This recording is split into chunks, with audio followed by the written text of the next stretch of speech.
Akash and I met about 4.5 years ago. He was just 18 at the time.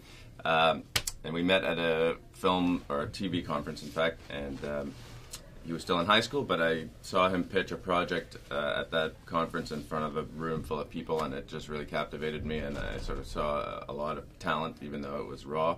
And we started developing this project shortly after that, just because I really felt like I needed to give him a chance and introduce him to the world. And it took a few years to convince others to buy into that, but we managed to do it. I assumed that he was at least 30, 35 years old and made a bunch of films. And then Ari told me that he, in fact, was... probably 21 at the Yeah, time. he was 21 at the time. And I hung up and didn't believe him, and then called back, and we had a long conversation. Yeah. And I just got a sense of how passionate he was. You're scared to get on board with somebody who's so young because you think they're not going to, just have the skill set yet to pull off some of the stuff. He had the dream, I just didn't know if he had... the knowledge of how to do it. But after talking to him for a very short period of time, I understood that he was wise beyond his years. I don't know, I got really interested in all the kind of facets of filmmaking, and especially with sci-fi, you kind of need an extra layer of production quality and visuals, and so I thought that while I was writing the story, I could find ways that I would know how, on my own, to bring out visually.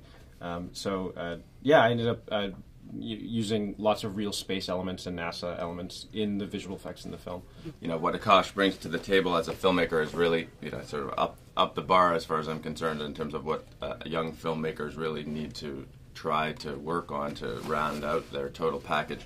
With his background in visual effects, which I'm pretty sure is all self-taught, we were able to accomplish a lot more on screen than we would have otherwise been able to afford. What was really exciting too, though, is that young people who know a lot about special effects, I think, can lean on them heavily too. And what was fun, like there's a big sequence, a couple of sequences in the film where we have this sort of star projection that we use, and I feel like somebody who's other young people who are so used to computers doing all the work, they get into that place where it's like, oh, we'll just do it all on a computer. Don't worry. You hear it on sets all the time. Don't worry, I'll fix that in post.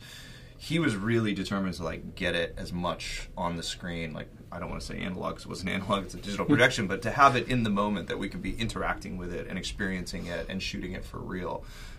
So Akash has a sensibility that's not just let's rely on the computers and the tech that he knows he could do later on, but it was how do we actually help inspire the story and make it real, because I think even at this young age you understand how valuable it is to have that stuff in the moment and not just apply it later.